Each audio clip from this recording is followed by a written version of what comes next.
welcome back to Imagine with Royce. If you are new to my channel, hello and welcome. My name is Royce. I'm a painter, sculptor, and a collector. Today, we are going to be discussing what happened to all of the animatronics from Stitch's Great Escape at the Magic Kingdom.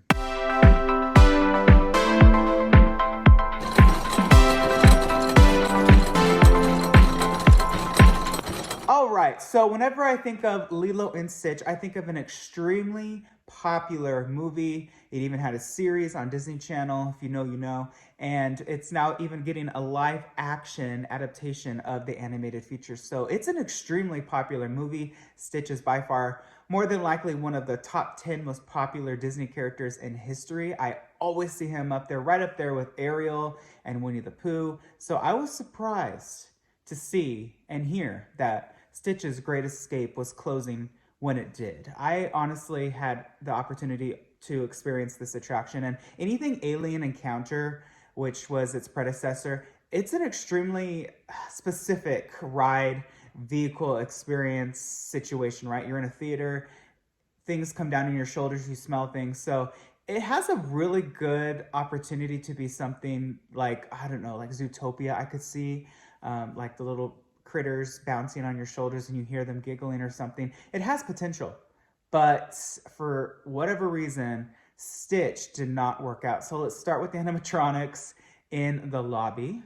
In the lobby, there are 3 animatronics, or were in here.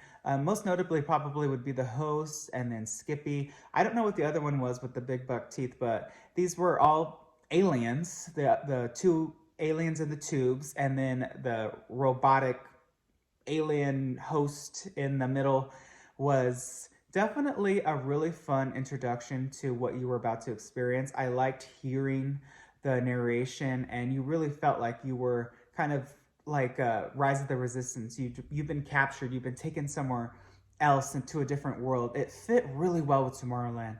So where are those animatronics today? Well, unfortunately, Skippy, let's start with him.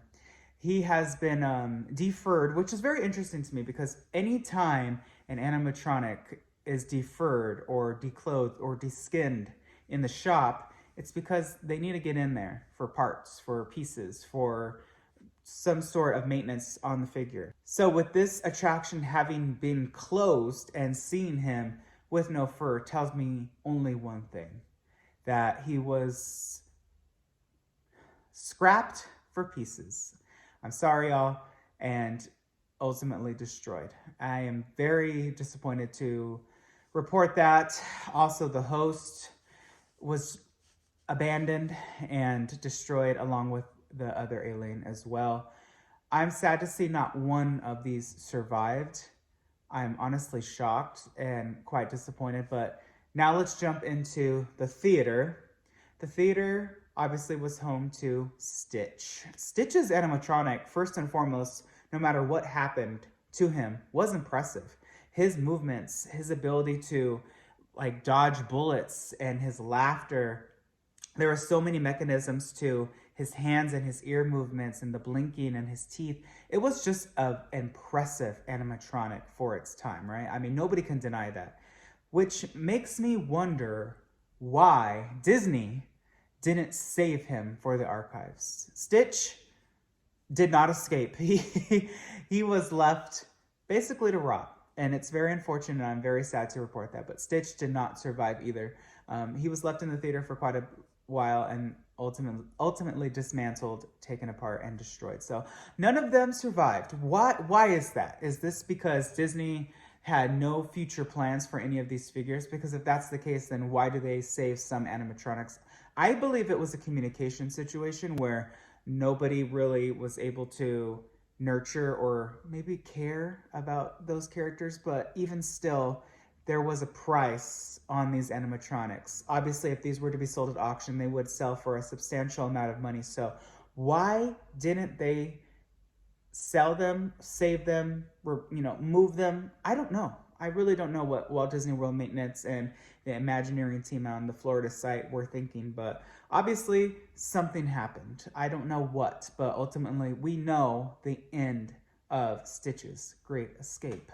But if you think about the popularity of Lilo and Stitch, the live action, it could possibly come back. Obviously, with every animatronic, they have molds, casts, so they can make replicas if they truly wanted to. How would everybody feel if there was a live action Stitch in Alien Encounter or the old Stitch's Great Escape? What if they brought it back live action form? Would that change anybody's mind? I think that'd be cool to see like a live action instead of those two aliens in there, like put Prickly in there or another alien from this series, because there's so many amazingly designed characters from that show that I think it has a good possibility and it has a good footprint in Tomorrowland. It's hard whenever you think about Tomorrowland what to put in there.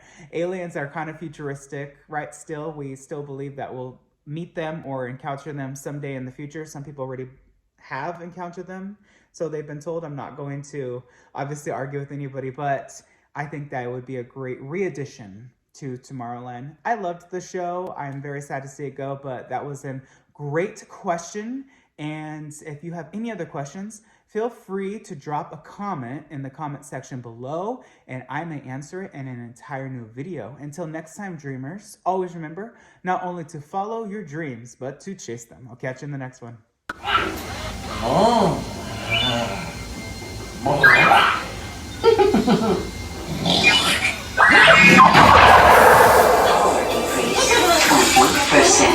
What's going on? The cannons are misfiring. How is that possible?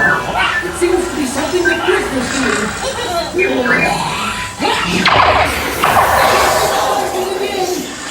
I can't believe it.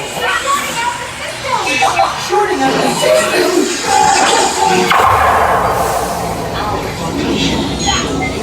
Today, 90210. Teleportation in 3, 2. Teleporting now. Oh, look at you. I like your uniform. It looks very snappy. You look very good. Oh, you should be ashamed of yourself, you gas bag.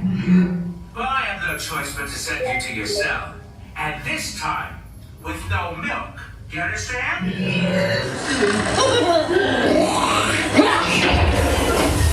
Oh.